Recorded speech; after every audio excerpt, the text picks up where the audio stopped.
Thanks for joining us today. We're going to talk about a rock.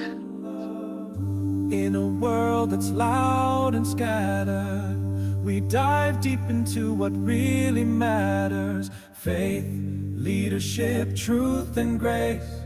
Ministry that moves and takes its place. With Dr. Kirk Brothers, wise and bold. Ministry stories, timeless and told. This is Ministry Matters. That matters. I am recording this particular video at one of the guest apartments on the campus of the Bible School of the Americas in Panama. This school was started in 1965. Bob Bryson was the key leader who made that happen. The school is overseen by the Forest Park Church of Christ in Valdosta, Georgia. The director or president of the school is Aheno Rudas. They have 5 full-time professors, a number of staff members, and I teach courses here. I serve as a volunteer academic director.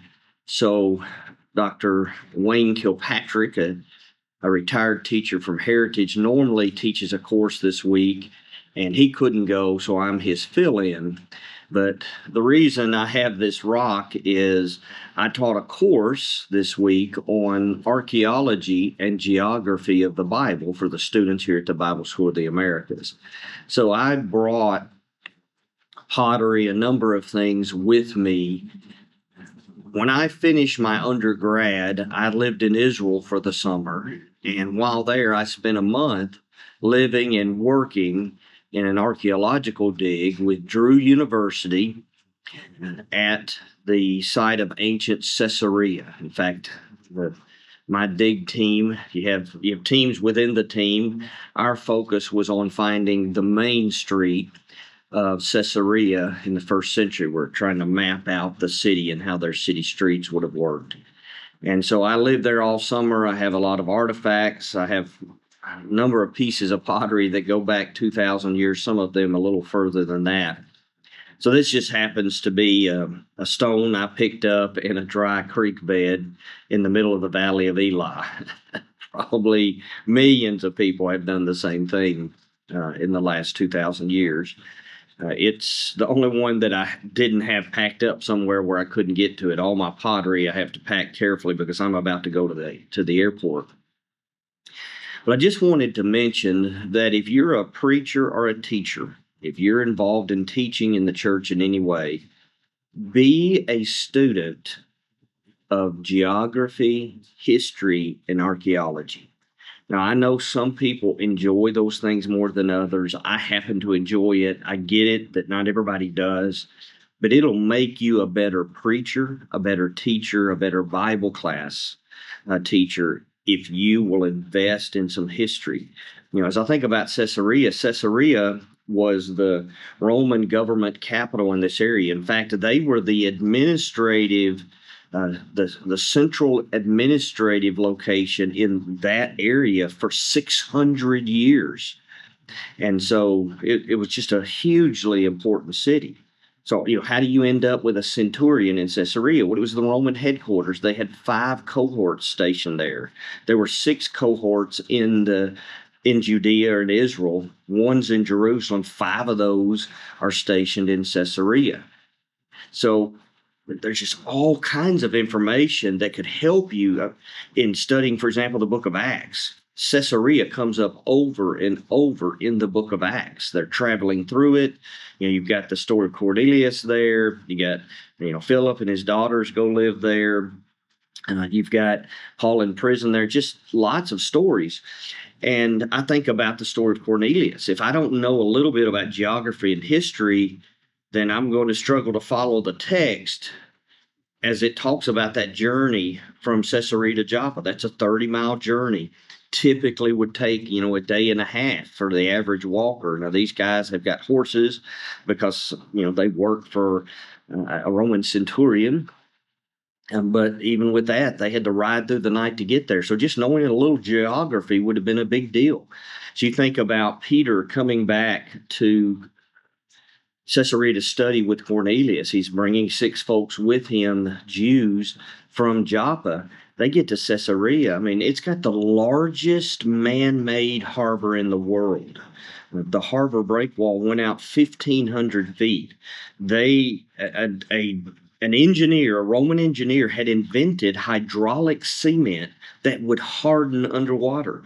So they built this massive harbor in a place where there was no harbor. You had a 60-mile stretch along the Israel coast. And for much of the history of Israel, they did not do a lot of maritime trade because they just didn't have great seaports. And so he builds this massive seaport. So you've got you got marble covered buildings. They had paved streets. They had running water. They had an aqueduct that brought water.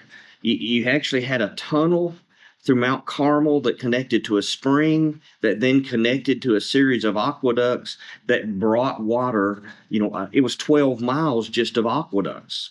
They had running water. They had fountains. They had a sewer system. They not only had paved roads, they had colonnaded sidewalks that were covered. I just can't begin to describe to you how amazing this city would have been in that culture.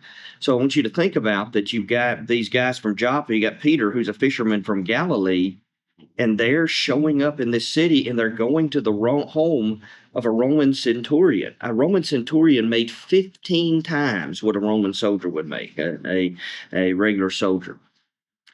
Just understanding some of that to try to help us to understand the cultural impact, what it would have been like to be there. So I don't want to go on and on. A lot of you may not enjoy history. I just want you to invest in it. There's a lot out there that can help us. In the British Museum, I was able to see the Black Obelisk. You've got basically a carving of a Jewish king. You have a carving of Jehu. And actually in the inscription mentions both Jehu and King Omri. So you've got the name of 2 Jewish kings on this Assyrian obelisk, and you've got a carving, basically a picture of a king mentioned in the Bible. I mean, there's just amazing things out there that can help us to bring the Bible to life for people, to help people to have confidence in the Bible. So invest in learning geography, some highlights of major finds in archaeology, and knowing biblical history. It'll bless you, it'll bless your hearers, and I think it'll bless the kingdom of God. I hope you have a blessed day. I hope you know that your ministry matters because your master matters. Thank you for joining me for another episode of Ministry Matters That Matter from Panama. In a world that's loud and scattered, we dive deep into what really matters. Faith, leadership, truth, and grace. Ministry that moves and takes its place. With Dr. Kirk Brothers, wise and bold. Ministry stories, timeless and told. This is Ministry Matters That Matter.